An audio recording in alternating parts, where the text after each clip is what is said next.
నమస్కారం వార్తలకు స్వాగతం నా పేరు శిరీష ముందుగా హెడ్లైన్స్ రాజ్యసభ ముందుకు వ్యవసాయ రంగ అనుబంధ బిల్లులు విపక్షాల నిరసనల మధ్య బిల్లు ప్రవేశపెట్టిన కేంద్ర వ్యవసాయ శాఖ మంత్రి వ్యవసాయ బిల్లు రైతుల జీవితాల్లో విప్లవాత్మక మార్పునకు పునాది పడతాయన్న నరేంద్ర సింగ్ తోమర్ ఈ బిల్లుతో రైతులకు తీవ్ర నష్టం వాటిల్లే ప్రమాదం ఉందన్న టీఆర్ఎస్ ఎంపీ కేకే పార్లమెంటు వర్షాకాల సమావేశాలపై కోవిడ్ ప్రభావం సభను కుదించేందుకు అన్ని పక్షాల ఆమోదం ఈ నెల 23న 7 రాష్ట్రాల సీఎంలతో ప్రధాని మోదీ సమావేశం కరోనా కట్టడికి ఆయా రాష్ట్రాల్లో చేపడుతున్న చర్యలపై చర్చ కృష్ణానదికి పోటెత్తుతున్న వరద నీరు సాగర్ శ్రీశైలం ప్రాజెక్టులకు కొనసాగుతున్న ఇన్ఫ్లో విపక్షాల నిరసనల మధ్య వ్యవసాయ బిల్లులు రాజ్యసభ ముందుకు వచ్చాయి. కేంద్ర వ్యవసాయ శాఖ మంత్రి నరేంద్ర సింగ్ తోమర్ ఇవాళ 2 వ్యవసాయ బిల్లులను రాజ్యసభలో ప్రవేశపెట్టారు. వ్యవసాయ బిల్లుతో రైతులకు తీరని నష్టం వాటిల్లే ప్రమాదం ఉందని టీఆర్ఎస్ ఎంపీ కె కేశవరావు ఆందోళన వ్యక్తం చేశారు. మరిన్ని వివరాలు వ్యవసాయ బిల్లులను కేంద్ర వ్యవసాయ శాఖ మంత్రి నరేంద్ర సింగ్ తోమర్ ఇవాళ రాజ్యసభలో ప్రవేశపెట్టారు. ఈ బిల్లులు ఎంతో చారిత్రాత్మకమైనవని రైతుల జీవితాల్లో పెను మార్పులు తీసుకొస్తాయని ఆయన ప్రకటించారు. రైతులు పండించిన పంటను దేశంలో ఎక్కడైనా స్వేచ్ఛగా అమ్ముకునే సౌకర్యం ఈ బిల్లు కల్పిస్తోందన్నారు. కనీస మద్దతు ధరకు ఈ బిల్లులకు ఎలాంటి సంబంధమూ లేదని ఈ విషయాన్ని రైతాంగం గమనంలోకి తీసుకోవాలని తోమర్ విజ్ఞప్తి చేశారు.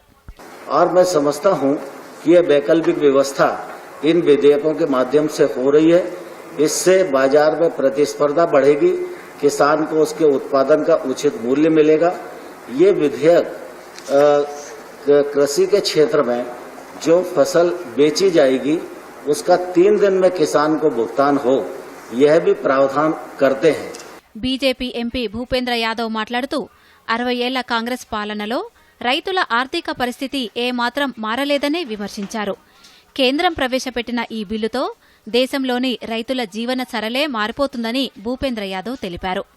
हमने इन 3 बिलों को लाने का कारण हम अपने कृषि और किसानों को लाभान्वित करने के लिए, उनको अधिक निवेश देने के लिए, उनकी भागीदारी को बढ़ाने के लिए और उनकी जो वस्तुएं और उत्पाद है उनका मूल्य संवर्धन करने के लिए हम ये लेकर आए. तो आप इसका विरोध क्यों कर रहे थे? क्या आप इसलिए विरोध कर रहे हो कि कृषि क्षेत्र में किसान के हाथ में पूंजी की ताकत नहीं आनी चाहिए? అయితే కేంద్రం చేసిన వ్యాఖ్యలపై కాంగ్రెస్ కౌంటర్ ఇచ్చింది. తాము ఈ బిల్లులను వ్యతిరేకిస్తున్నామని ప్రతాప్ సింహ బాజ్వా స్పష్టం చేశారు. తమ జీవితాలపై దాడి చేయడానికే కేంద్రం ఈ బిల్లులను తెచ్చిందని పంజాబ్, హర్యానా రైతులు అభిప్రాయపడుతున్నారని ఆయన పేర్కొన్నారు. ఈ బిల్లును ఆమోదించడమంటే రైతుల డెత్ వారెంట్పై సంతకం చేయడం లాంటిదని బాజ్వా తీవ్ర వ్యాఖ్యలు చేశారు. बिल अब आया है जो तोमर साहब लेकर आए हैं और जो आप पास करवाना चाहते हैं, ये सारा किसान जगत जितना है. तो मैं ये कहना चाहता हूं कि ये जितने बिल आज लेकर आए हैं ये कंप्लीटली इल कंसीव्ड हैं, इल टाइम्ड हैं और कांग्रेस पार्टी इनको सीधे रूप से रिजेक्ट करती है. కేంద్ర ప్రభుత్వం తెచ్చిన వ్యవసాయ బిల్లుతో రైతులకు తీరని నష్టం వాటిల్లే ప్రమాదం ఉందని టీఆర్ఎస్ ఎంపీ కె కేశవరావు ఆందోళన వ్యక్తం చేశారు. మార్కెటింగ్ ఏజెంట్లకు కూడా నష్టం చేసేలా కొత్త చట్టం ఉందన్నారు. వ్యవసాయంలో కూడా కార్పొరేట్లను పెంచి పోషించేలా ఉందని పేర్కొన్నారు. ఒక్కో క్లస్టర్లో 1.65 లక్షల మంది రైతులున్నారు. కేంద్రం ఏ పథకానికి సరిగా నిధులు ఇవ్వడం లేదు. వ్యవసాయం సంబంధిత అంశాలు ఎప్పుడూ రాష్ట్ర పరిధిలోనే ఉండాలి. ఈ కొత్త చట్టం రైతులకు అండగా నిలిచేలా లేదు అని కేశవరావు స్పష్టం చేశారు. You are saying the freedom to sell is given to the farmer. The freedom to sell is given. Freedom to fix the price, as Alangovan said, is not given to us. Please understand the conditions, the realities of the farmer in this country. For centuries, he has been still saying, Sir, Sarkar, Dora and what not. And you think that he will go and sit in equal terms and have a same level of playing as far as the corporators are concerned when they are fixing up. This is only because I want to tell you. As far as Yadavji says, new age aggregated bill. If this is the new age, we are against this new age at all. రాజ్యసభలో ప్రవేశపెట్టిన వ్యవసాయ బిల్లులకు YSR Congress party మద్దతిచ్చింది. ఈ బిల్లులతో రైతులకు స్వేచ్ఛ లభించి దళారీ వ్యవస్థకు ముగింపు లభిస్తుందని రాజ్యసభ సభ్యులు విజయసాయిరెడ్డి పేర్కొన్నారు. పంటలకు ముందుగానే ధర నిర్ణయం వల్ల రైతులకు ప్రయోజనం జరుగుతుందన్నారు. దళారీల ఆగడాల నుంచి రైతులకు విముక్తి కలుగుతుందని ఆయన పేర్కొన్నారు. Decentralized procurement centers for each village for all the crops. A total of 10,671 procurement centers have been planned and being established in Andhra Pradesh by the Honorable Chief Minister. Sir, these Raitu Bharosa Kendras to provide all agricultural inputs, series such as fertilizers, seeds to the farmers to help the farmers, sir. కాగా వ్యవసాయ అనుబంధ బిల్లుపై ఇంకా చర్చ కొనసాగుతోంది. మాజీ ప్రధాని JDS అధినేత హెచ్డీ దేవగౌడ 24 సంవత్సరాల తర్వాత రాజ్యసభలోకి ప్రవేశించారు. కాంగ్రెస్ పార్టీ మద్దతుతో రాజ్యసభ సభ్యుడిగా గెలుపొందిన ఆయన ఈ రోజు ప్రమాణ స్వీకారం చేశారు. కర్ణాటకకు చెందిన 4 సభ్యుల పదవీకాలం జూన్ 25తో ముగిసింది. దీంతో జూన్ 12న జరిగిన ద్వైవార్షిక ఎన్నికల్లో ఆయన గెలుపొందారు. మొత్తం 61 మంది సభ్యులు కొత్తగా ఎన్నికవగా అందులో 45 మంది జూలై 22న ప్రమాణ స్వీకారం చేశారు. అయితే 87 ఏళ్ల దేవగౌడ కరోనా నేపథ్యంలో ఇప్పటి వరకు సభ్యుడిగా ప్రమాణం చేయలేదు. భారత ప్రధానిగా ఉన్న సమయంలో దేవగౌడ మొదటిసారిగా రాజ్యసభకు ఎన్నికయ్యారు. ఆయన 1996 నుంచి 97 వరకు ప్రధానిగా బాధ్యతలు నిర్వహించారు. 2004లో జరిగిన ఎన్నికల్లో కర్ణాటకలోని హాసన్ నియోజకవర్గం నుంచి లోక్సభకు ఎన్నికయ్యారు. ಇವನ್ನು ಶ್ರದ್ಧಾಪೂರ್ವಕವಾಗಿ ನಿರ್ವಹಿಸುತ್ತೇನೆಂದು ದೇವರ ಹೆಸರಿನಲ್ಲಿ ಪ್ರಮಾಣ ಮಾಡುತ್ತೇನೆ. ನಮಸ್ಕಾರ ಸರ್.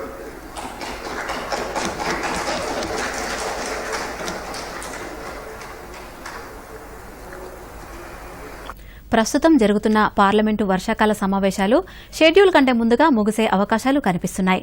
కరోనా సోకిన ఎంపీల సంఖ్య పెరుగుతున్న నేపథ్యంలో ఈ మేరకు ఆలోచన చేస్తున్నట్లు ప్రభుత్వ వర్గాలు తెలిపాయి.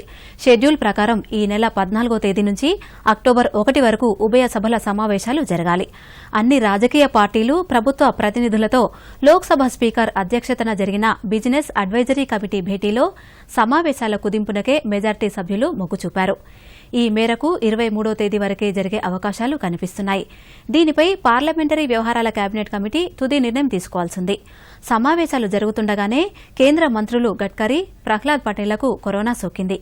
ఇంకొందరికి సోకడంతో సమావేశాలకు రావద్దని వారికి సూచించారు.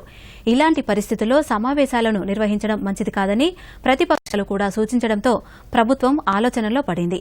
ఇప్పటికే ఉభయ సభలను షిఫ్టుల వారీగా నడుపుతూ మునుపెన్నడూ లేని విధంగా పలు జాగ్రత్త చర్యలను ప్రభుత్వం చేపట్టింది. దేశంలో కరోనా మహమ్మారి విజృంభణ కొనసాగుతున్న నేపథ్యంలో ప్రధానమంత్రి నరేంద్ర మోదీ పలువురు ముఖ్యమంత్రులతో భేటీ కానున్నారు. ఈ నెల 23న వీడియో కాన్ఫరెన్స్ ద్వారా సీఎంలతో కోవిడ్-19 తాజా పరిస్థితుల గురించి చర్చించనున్నారు. ఈ భేటీలో ఢిల్లీ, మహారాష్ట, ఆంధ్రప్రదేశ్, ఉత్తరప్రదేశ్, పంజాబ్ తదితర 7 రాష్ట్రాల ముఖ్యమంత్రులు పాల్గొననున్నట్లు సమాచారం. రాష్ట్ర వ్యాప్తంగా గడిచిన 24 గంటల్లో కొత్తగా 2137 కరోనా కేసులు నమోదు కాగా 8 మంది మృతి చెందారు. దీంతో ఇప్పటి వరకు పాజిటివ్ కేసుల సంఖ్య 171,306కు చేరగా 1,033 మంది మరణించారు. ప్రస్తుతం 30,573 కరోనా యాక్టివ్ కేసులుండగా చికిత్స నుంచి కోలుకొని 139,700 మంది డిశ్చార్జ్ అయ్యారు. కొత్తగా జీహెచ్ఎంసీ పరిధిలో 322 పాజిటివ్ కేసులు నమోదు కాగా రంగారెడ్డి 182, మేడ్చల్ 146, భద్రాద్రి కొత్తగూడెం 51, మంచిర్యాల 38, మెదక్ 28, ములుగు 15, నాగర్ కర్నూల్ 37, నల్గొండలో 124 కరోనా కేసులు నమోదయ్యాయి. ఇక దేశవ్యాప్తంగా భారీ సంఖ్యలో కోవిడ్ కేసులు నమోదవుతున్నప్పటికీ కోలుకుంటున్న వారి సంఖ్య క్రమంగా పెరుగుతోంది. నిన్న ఒక్కరోజే దేశవ్యాప్తంగా మరో 94,000 మంది కోలుకొని డిశ్చార్జ్ అయినట్లు కేంద్ర ఆరోగ్య శాఖ వెల్లడించింది. గడిచిన 24 గంటల్లో దేశవ్యాప్తంగా అత్యధికంగా 12,06,806 కోవిడ్ నిర్ధారణ పరీక్షలు నిర్వహించారు.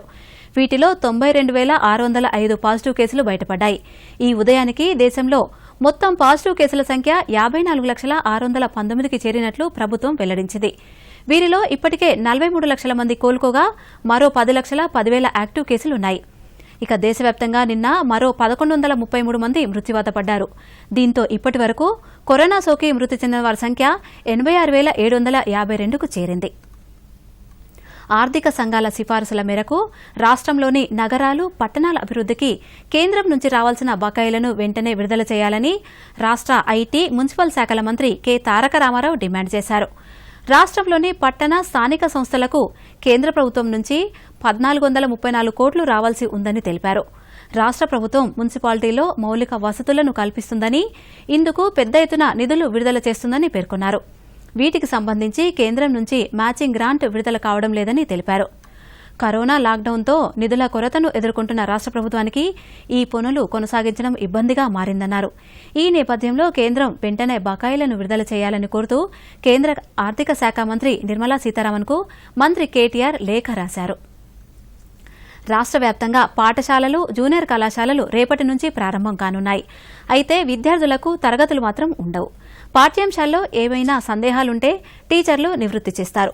ఈ మేరకు అన్ని స్కూళ్లలో సగం మంది టీచర్లు విధులకు హాజరు కానున్నారు. కేంద్రం వెలువరించిన అన్లాక్ 4 మార్గదర్శకాల ప్రకారం విద్యా సంస్థలు తెరుచుకోనున్నాయి. ఆన్లైన్ తరగతులు కొనసాగుతున్నందున ఉపాధ్యాయులు నిర్వర్తించాల్సిన బాధ్యతలు, ఇతర అంశాలపై వివిధ జిల్లాల విద్యాశాఖ అధికారులు ఇప్పటికే స్పష్టతనిచ్చారు. నిన్న వివిధ జిల్లాల్లో నిర్వహించిన వీడియో కాన్ఫరెన్స్లో టీచర్ల సందేహాలను డీఈఓలు నివృత్తి చేశారు. ఉపాధ్యాయులు రోజు విడిచి రోజు విధులకు హాజరు కావాల్సి ఉంటుందని పేర్కొన్నారు. కొన్ని చోట్ల వారంలో 3 రోజుల చొప్పున హాజరయ్యేందుకు గ్రీన్ సిగ్నల్ ఇచ్చారు. ఆన్లైన్ తరగతులు ప్రారంభమై 20 రోజులు అవుతున్నందున పాఠాల వారీగా వర్క్షీట్ల పంపిణీ, వాటి ఆధారంగా విద్యార్థుల సామర్థ్యాలను గుర్తించే ప్రక్రియ చేపట్టాలని టీచర్లను ఆదేశించారు. ఎగువన కురుస్తున్న వర్షాలకు కృష్ణానదిలో వరద ప్రవాహం పెరిగింది. దీంతో ప్రాజెక్టులకు భారీగా ఇన్ఫ్లో కొనసాగుతుండటంతో వచ్చిన వరదను వచ్చినట్లు దిగువకు విడుదల చేస్తున్నారు. జోగులాంబ గద్వాల జిల్లాలోని జూరాల ప్రాజెక్టుకు 1,74,500 క్యూసెక్కుల వరద వస్తోంది. 16 గేట్ల ద్వారా 1,38,910 క్యూసెక్కులు దిగువకు విడుదల చేస్తున్నారు. జూరాల పూర్తిస్థాయి నీటిమట్టం 1,045 అడుగులు 9.657 టీఎంసీలు కాగా ప్రస్తుతం 1,043 అడుగులు 8.473 టీఎంసీలుగా ఉంది. శ్రీశైలం జలాశయానికి 1,74,869 క్యూసెక్కుల ఇన్ఫ్లో ఉంది. జలాశయం గరిష్ట నీటి నిల్వ సామర్థ్యం 215.8 టీఎంసీలు కాగా ప్రస్తుతం 210.9 టీఎంసీలు నీరు ఉంది. ప్రాజెక్టు 10 గేట్లను 15 అడుగుల ఎత్తుమేర ఎత్తి 3,75,680 క్యూసెక్కులు, కుడిగట్టు కేంద్రంలో విద్యుత్ ఉత్పత్తి ద్వారా 22,756 క్యూసెక్కులు దిగువకు వదులుతున్నారు. కేవలం 24 గంటల వ్యవధిలో దాదాపు 4 లక్షల క్యూసెక్కుల ప్రవాహం శ్రీశైలానికి వచ్చి చేరింది. నాగార్జున సాగర్ జలాశయానికి సుమారు 4 లక్షల క్యూసెక్కులు విడుదల చేస్తున్నారు. ప్రస్తుతం నాగార్జున సాగర్కు 2,79,057 క్యూసెక్కుల వరద వచ్చి చేరుతోంది. నాగార్జున సాగర్ సైతం ఇప్పటికే పూర్తిస్థాయి నీటి మట్టానికి చేరడంతో 16 గేట్లను 10 అడుగుల మేర ఎత్తి 2,79,057 క్యూసెక్కులను దిగువకు విడుదల చేస్తున్నారు. నాగార్జున సాగర్ పూర్తిస్థాయి నీటి మట్టం 590 అడుగులు 312.4 టీఎంసీలు కాగా ప్రస్తుతం 589 అడుగులు 309.5 టీఎంసీలుగా ఉంది. రానున్న 24 గంటల్లో నాగార్జున సాగర్కు మరింత వరద వచ్చే ప్రమాదం ఉంది. ఆసిఫాబాద్ జిల్లాలోని కదంబ అడవుల్లో నిన్న రాత్రి జరిగిన ఎన్కౌంటర్లో మృతి చెందిన 2 మావోయిస్టుల మృతదేహాలను జిల్లా incharge SP Ramagundam police commissioner Satyanarayana పరిశీలించారు. మృతి చెందిన మావోయిస్టుల్లో ఒకరు ఛత్తీస్గఢ్ రాష్ట్రం బీజాపూర్కు చెందిన చుక్కలు అనే వ్యక్తి ఉన్నట్లు తెలిపారు. మరొక మృతదేహాన్ని గుర్తించాల్సి ఉందన్నారు. జిల్లాలో మావోయిస్టు నేత భాస్కర్తో పాటు 5 సభ్యుల బృందం కదంబ అడవుల్లోనే సంచరిస్తున్నట్లు పేర్కొన్నారు. నిన్న రాత్రి జరిగిన ఎన్కౌంటర్లో త్రుటిలో తప్పించుకున్న భాస్కర్ ఇతర మావోయిస్టు సభ్యుల కోసం కదంబ అడవులను పూర్తిగా గాలిస్తున్నట్లు జిల్లా ఇన్ఛార్జ్ ఎస్పీ తెలిపారు. ఈశాన్య రాష్ట్రాల్లో క్రమం తప్పకుండా భూకంపాలు వస్తూనే ఉన్నాయి. ఈ రోజు ఉదయం మిజోరంలోని చాంపై ప్రాంతంలో భూకంపం సంభవించింది. రిక్టర్ స్కేల్పై దీని తీవ్రత 4.6గా నమోదైందని నేషనల్ సెంటర్ ఫర్ సిస్మాలజీ ప్రకటించింది. చాంపైకి సమీపంలో ఈ రోజు ఉదయం 7:29 భూమి కంపించిందని వెల్లడించింది.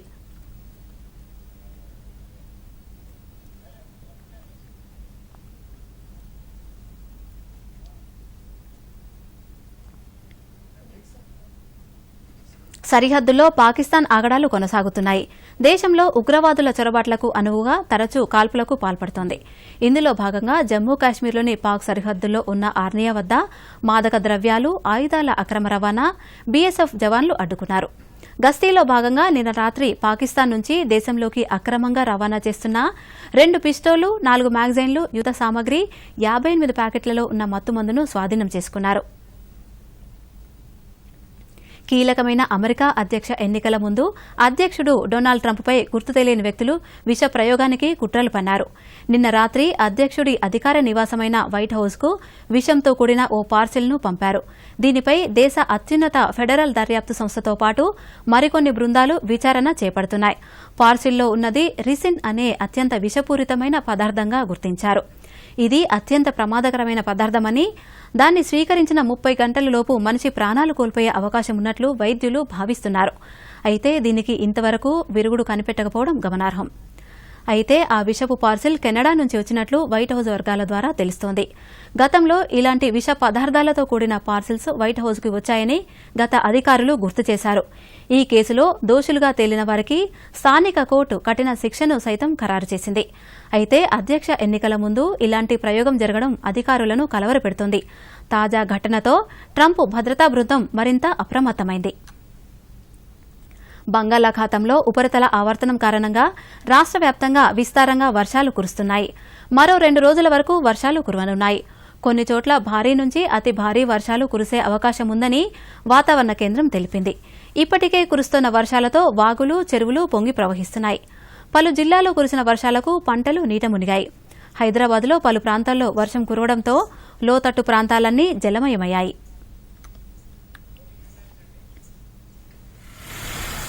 వార్తలు ముగించే ముందు హెడ్లైన్స్ మరోసారి. రాజ్యసభ ముందుకు వ్యవసాయ రంగ అనుబంధ బిల్లులు. విపక్షాల నిరసనల మధ్య బిల్లు ప్రవేశపెట్టిన కేంద్ర వ్యవసాయ శాఖ మంత్రి.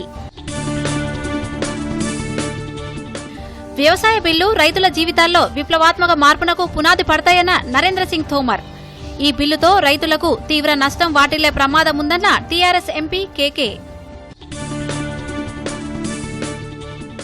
పార్లమెంటు వర్షాకాల సమావేశాలపై కోవిడ్ ప్రభావం, సభను కుదించేందుకు అన్ని పక్షాల ఆమోదం.